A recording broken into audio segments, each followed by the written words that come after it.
Pour assister à l'un des événements astronomiques les plus importants de tous les temps, il faut se rendre en Amérique du Sud.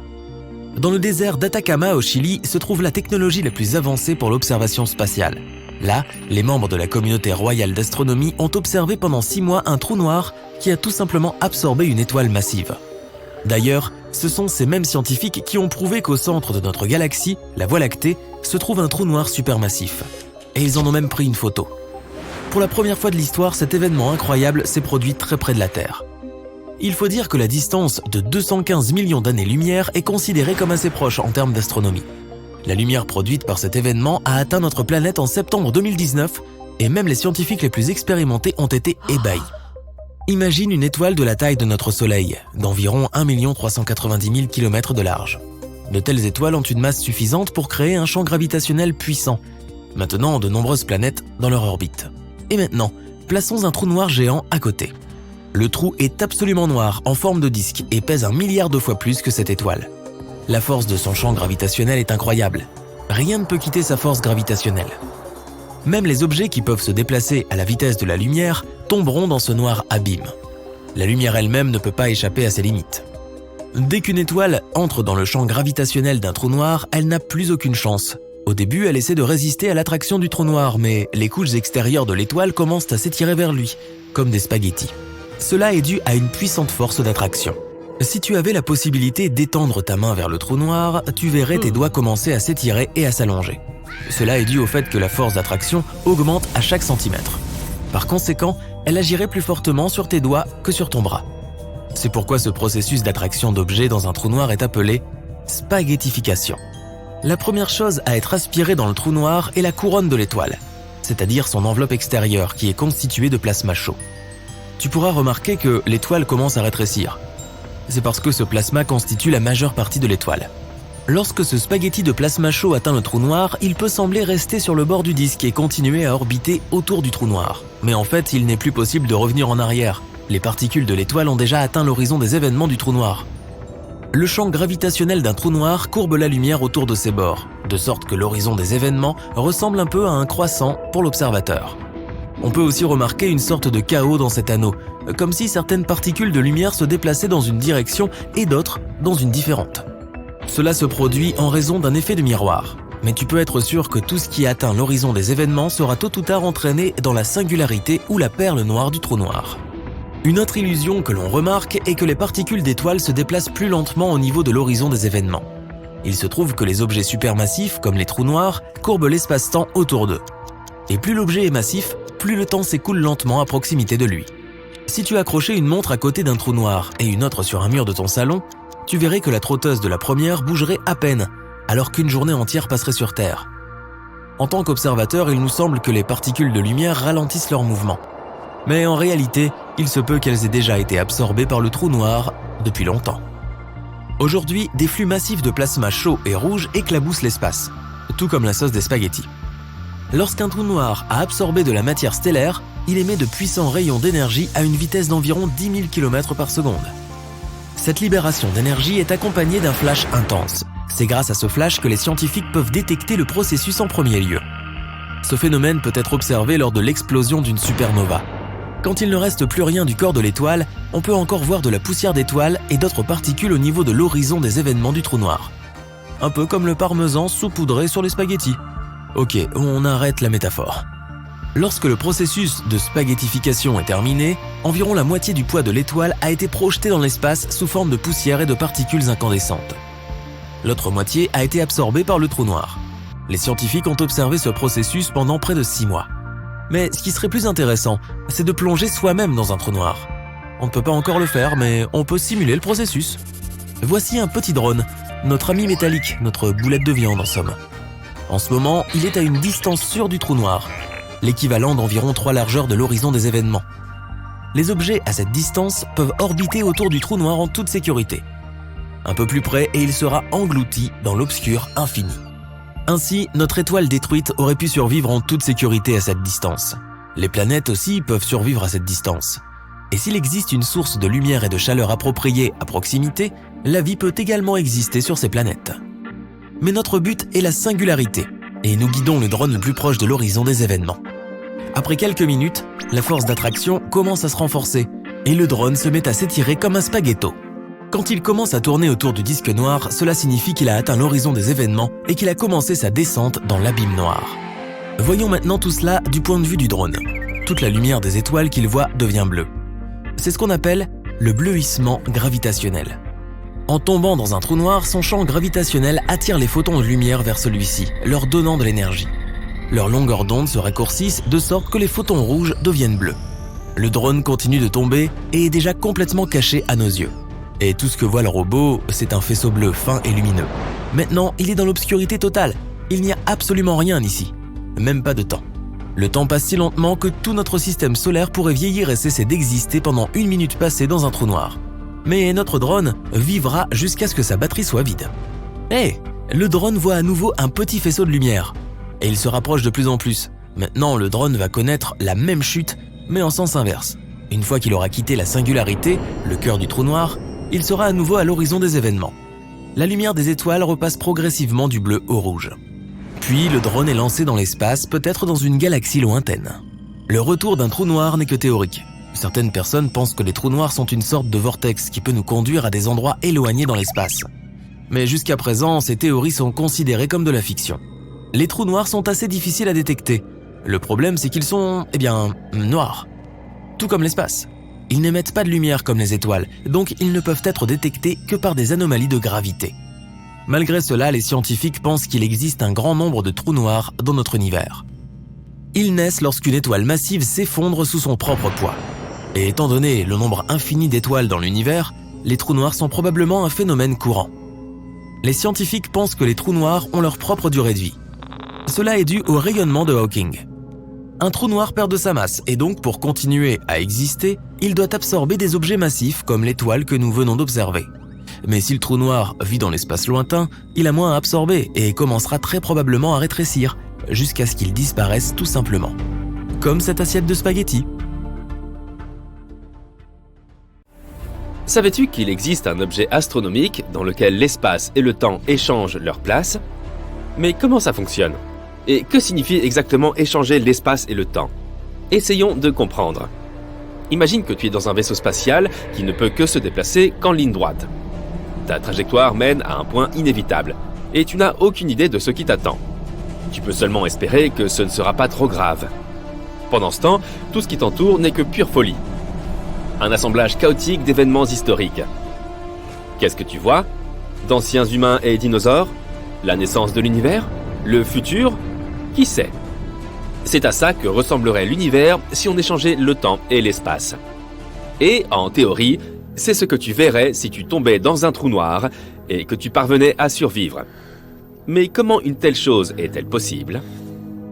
Tout d'abord, parlons du temps et de l'espace. Imagine que tu dessines une ampoule électrique sur une feuille de papier. Puis tu prends une autre feuille et tu dessines la façon dont elle s'est allumée. Pour l'instant, ce n'est qu'un petit cercle de lumière. Une autre feuille, le cercle de lumière s'agrandit. Il devient de plus en plus grand jusqu'à ce que, finalement, il se transforme en un énorme cercle. Dans la réalité, l'ampoule s'allume en un clin d'œil. Parce que la vitesse de la lumière est plus rapide que l'univers. Mais ici, sur nos dessins, on a capturé la propagation de la lumière image par image. On voit comment, au fil du temps, la lumière est passée d'un petit point à un grand cercle. Mais si tu empiles ces cercles, ça ne te rappelle pas une certaine forme ? Par exemple, un cône ? Exactement. On appelle ça un cône de lumière. Et le temps est l'axe central de ce cône. Pourquoi ? Parce que la lumière se transforme d'un petit point en un grand cercle au fil du temps. Pour s'en souvenir, dessinons un vecteur temps, une flèche à l'intérieur du cône. Elle va du passé vers le futur. Pendant ce temps, les cercles représentent l'espace. Dans l'espace, on peut se déplacer comme on veut, dans n'importe quelle direction, vers le haut ou vers le bas, en zigzag et ainsi de suite. Mais peu importe les zigzags qu'on dessine, on avance toujours le long de la ligne de temps. On ne peut pas revenir en arrière et on ne peut pas arrêter le temps. Cela nous aide à définir le temps et l'espace. Le temps est la direction dans laquelle le cône de lumière est orienté. C'est la direction où tous nos chemins mènent et où se trouve inévitablement notre avenir. Et l'espace est toute la variété de directions perpendiculaires à la ligne de temps. Ce graphique est très simple. S'il pouvait être appliqué à l'univers entier, alors le temps s'écoulerait de la même façon partout. Cependant, si tu as vu au moins quelques films de science-fiction populaires, tu sais que ce n'est pas le cas. En réalité, le temps peut s'emballer. Par exemple, si tu te détends près d'un trou noir, ce qui ne sera que 2 heures pour toi peut s'avérer être 20 ans pour ton ami resté sur Terre. Mais pourquoi ? Prends une grande respiration. Maintenant, la gravité entre en jeu. Tu t'es dit sans doute que c'est simplement cette force qui nous aide à tenir sur le sol. Mais c'est beaucoup plus complexe que ça. La gravité est l'une des forces physiques de base de notre monde. Et elle est incroyablement puissante. Elle est même tellement puissante qu'elle peut déformer l'espace et le temps. Elle peut littéralement influencer la vitesse du temps comme un sorcier tout-puissant. Comment ? Pour le comprendre, prenons quelque chose de légèrement plus gros qu'une ampoule. Par exemple, une supernova. Quelque part dans l'univers, une étoile vient d'exploser. Comment le sait-on ? Rien dans l'univers, aucun son, aucune onde radio, rien ne voyage plus vite que la lumière. Donc on ne prend conscience de la naissance d'une supernova que lorsqu'on la voit. Et cela n'arrive que lorsque son cône de lumière grandit suffisamment et atteint notre planète. Donc le cône de lumière grandit et grandit. Jusqu'à présent, tout va bien. Et finalement, il atteint notre planète. Mais il y a un hic. Notre planète est massive. Très massive. Et elle a une gravité assez forte. Alors que se passe-t-il ? La gravité change la direction du cône de lumière. Elle commence à attirer le cône vers le centre de notre planète. Et avec elle, elle attire aussi notre flèche du temps. Cela signifie qu'elle ralentit le temps. Et plus le cône de lumière est proche de nous, plus la flèche se courbe. Et plus le temps ralentit. Qu'est-ce que ça signifie ? Ça signifie par exemple qu'une montre autour de ta cheville sera en retard par rapport à une montre à ton poignet, que ta tête vieillit plus vite que tes jambes, et que les astronautes en orbite terrestre vieillissent un peu moins vite que les gens sur Terre. C'est ce que les scientifiques appellent la relativité générale. Ok, mais quel est le rapport avec notre sujet ? Comment peut-on comprendre ce qui se passera si on échange l'espace et le temps ? Ne t'inquiète pas, on y arrive. Imagine maintenant un corps cosmique avec une gravité incroyablement forte. Il déforme tellement le temps et l'espace qu'on a l'impression qu'ils s'échangent. C'est un trou noir. Il attire absolument tout vers son centre. Aucune étoile, aucune planète, aucune lumière ne peut y échapper. Disons que notre cône de lumière s'en approche. D'abord, comme d'habitude, le temps commence à se plier vers le centre du trou noir, attiré par sa gravité. Mais la gravité est très forte, si bien qu'il se courbe de plus en plus, et le temps va de plus en plus lentement au fur et à mesure que tu t'approches du centre. À la fin, le cône de lumière traverse la limite du trou noir, ce qu'on appelle l'horizon des événements.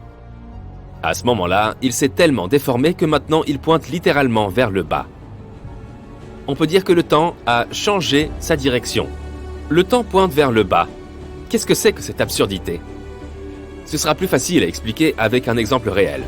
Imagine que tu es un astronaute un peu fou qui a décidé de sauter dans un trou noir. Et il y a un observateur dans un vaisseau spatial qui te regarde faire ça. Au début, pour toi, rien ne change. Regarde ta montre. Tu vois que 5 secondes se sont écoulées. Tout va bien. Mais que se passe-t-il pour l'observateur ? Tout d'abord, tu vas tomber pendant un très long moment. L'observateur est assis là depuis 50 ans. Et tu tombes toujours, parce que ton temps a ralenti. Deuxièmement, comme l'espace est également déformé près d'un trou noir, l'observateur verra que tu commenceras à t'étirer comme un spaghetto. C'est un terme scientifique d'ailleurs, qui porte le nom de spaghettification. Et puis tu franchis enfin l'horizon des événements. L'observateur ne te voit plus. La lumière ne peut pas s'échapper d'un trou noir, donc ton image n'atteindra pas l'observateur, même si tu es toujours à l'intérieur. Et que se passe-t-il pour toi ? Et si tu avais survécu d'une manière ou d'une autre, rappelle-toi que la flèche du temps pointe vers le centre du trou noir. Cela signifie que désormais, le centre du trou noir est ton avenir. Ce n'est pas un lieu, c'est un destin que tu ne peux pas changer. Et l'endroit d'où tu viens, ainsi que le reste de l'univers, n'existe plus pour toi. Parce que maintenant, ce n'est pas un lieu, mais un événement du passé. Et comme tu ne peux pas remonter le temps, tu ne pourras jamais revenir. Mais qu'est-ce qui se trouve autour de toi ? Un chaos complet. Les rayons de lumière se déplacent maintenant dans toutes les directions, en avant, en arrière, et ainsi de suite. Les rayons représentant les événements du passé, du futur, du présent, tout cela se déplace autour de toi. En réalité, l'espace et le temps n'ont pas échangé leur place. Mais on a l'impression qu'ils l'ont fait. parce que dans l'espace, tu ne peux plus faire qu'avancer, comme si tu suivais une ligne droite. Et le temps reflété dans les rayons lumineux t'entoure partout et se déplace dans toutes les directions possibles. Et là, on retourne au début. Cet exemple horrifiant nous aide à imaginer ce que l'on ressentirait si le temps et l'espace étaient inversés. Bien sûr, tout cela n'est que théorie et supposition. L'idée même que nous nous déplaçons dans une direction, celle que nous n'avons pas choisie, et qu'il y a un chaos temporel complet autour, semble assez effrayante. Et pourtant, ce serait une expérience très intéressante. Tu es partant ? Sais-tu pourquoi l'océan est salé ? On n'en connaissait pas la raison jusqu'en 1979. La planète entière est recouverte par les océans et on n'avait aucune idée de l'origine de tout ce sel. On a d'abord pensé que les rivières en étaient la cause, car elles peuvent transporter des dépôts et des produits chimiques vers les étendues d'eau plus calmes. Ce n'est qu'à la fin des années 1970, lorsque les scientifiques sont tombés sur ce qu'on appelle les fumeurs noirs, qu'ils ont compris qu'ils étaient la cause de l'eau salée. Il s'agit de cheminées hydrothermales situées le long de la dorsale médio-océanique, qui ont été créées par des sédiments de sulfure de fer provenant des profondeurs du noyau terrestre. Les dinosaures ont disparu il y a longtemps. Mais la façon dont cela s'est produit a fait l'objet d'un débat houleux au sein de la communauté scientifique pendant très longtemps. Jusqu'en 1991 précisément, l'année où le cratère Chicxulub a été découvert. C'est un grand trou situé sous la péninsule du Yucatan au Mexique. Beaucoup affirment qu'il s'est formé lorsqu'un astéroïde géant s'est écrasé sur la Terre. Le matériau le plus ancien jamais trouvé sur notre planète s'avère être plus ancien que tout notre système solaire. La météorite Murchison a atterri en Australie en septembre 1969. Mais nous n'avons fait cette découverte stupéfiante qu'après qu'une nouvelle analyse de ces débris ait été faite en 2020 seulement. Sais-tu qu'il existe un gratte-ciel en corail caché sous l'océan et que nous n'avions aucune idée de son existence jusqu'à très récemment ? En 2020, une équipe de scientifiques australiens est tombée dessus en cartographiant le nord de la Grande Barrière de Corail. Il mesure 500 mètres de haut, soit davantage que l'Empire State Building. Mais il n'y a pas d'ascenseur. Sais-tu comment les montagnes sont apparues ? On ne l'a pas su avant 1966, et cela concerne aussi les tremblements de terre et les volcans. On a donc envoyé des hommes dans l'espace avant même de comprendre comment et pourquoi la Terre sous nos pieds se met à trembler de temps en temps. Ce n'est qu'en 1966 qu'un scientifique nommé John Tuzo Wilson a publié un article dans la revue Nature, dans lequel il a expliqué que les continents et les océans se déplaçaient constamment. Il a également écrit sur l'activité tectonique, c'est-à-dire des phénomènes comme les tremblements de terre et la façon dont les montagnes s'élèvent à la surface de la Terre. Jusqu'en 2021, on n'avait pas encore cartographié une séquence complète du génome humain. Le concept de l'ADN a été présenté pour la première fois par un scientifique suisse en 1869. Mais les spécialistes ont continué d'ignorer la structure physique de l'ADN jusqu'à ce que Rosalind Franklin et Raymond Gosling l'aient photographié et aient découvert qu'il ressemblait à une double spirale. Tu t'es déjà demandé quel était le plus grand organisme vivant au monde ? Pendant longtemps, les scientifiques se sont aussi posé la question, mais ils ne sont tombés dessus qu'en l'an 2000. Il s'agit d'un champignon qui vit à 1 mètre sous terre, mais qui, selon les estimations, s'étend sur 9 km². Situé dans la Malheur National Forest, au sein des Blue Mountains de l'est de l'Oregon, il est surnommé l'armillaire couleur de miel. Jusqu'en 2002, on ne savait pas ce qui se trouvait au centre de notre propre galaxie, la Voie lactée. On savait que la Terre tournait autour de quelque chose, mais il nous a fallu attendre le 21e siècle pour comprendre qu'il s'agissait d'un trou noir supermassif, d'une masse 4 millions de fois supérieure à celle de notre Soleil, situé dans une région de la Voie lactée appelée Sagittarius A. Cette découverte a eu lieu après l'invention du détecteur infrarouge de fumée.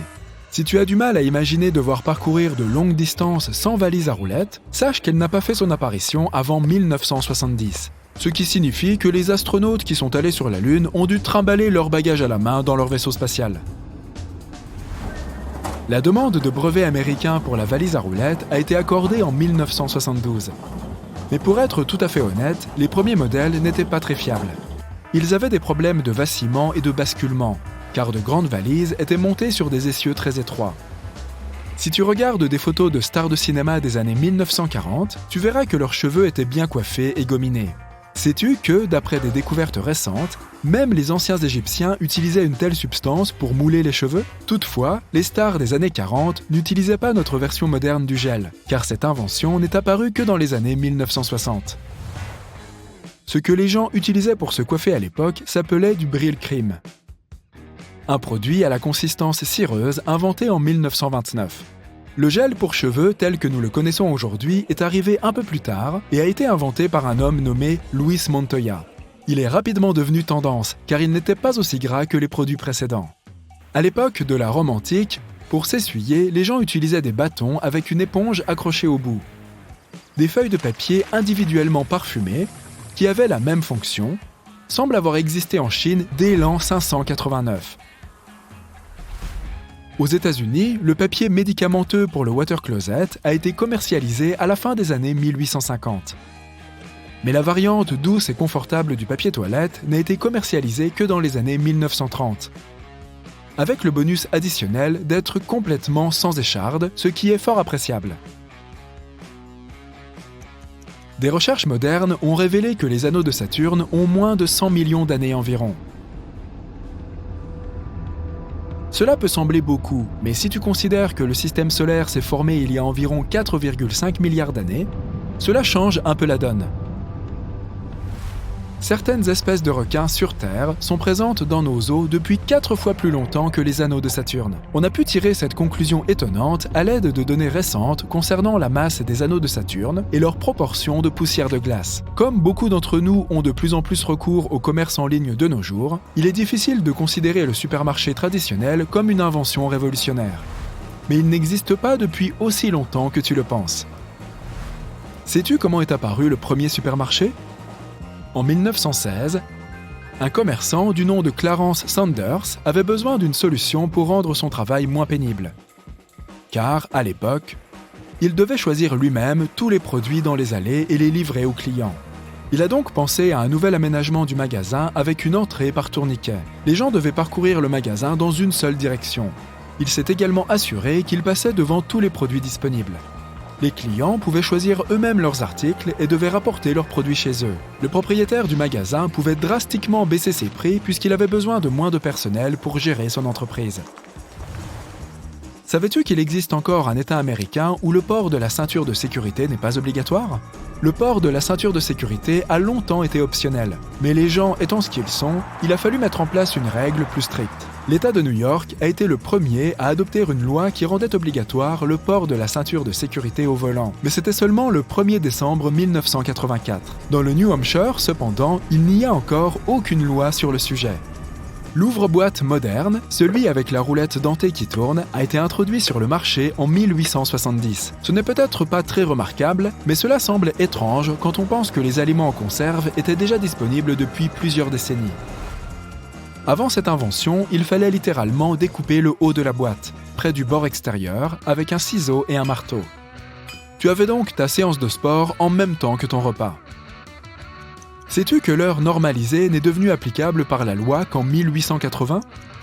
Le système actuel que nous utilisons aujourd'hui, GMT, pour Greenwich Mean Time, est devenu une pratique courante dans la plupart des pays encore plus tard, quelque part vers la fin des années 1920.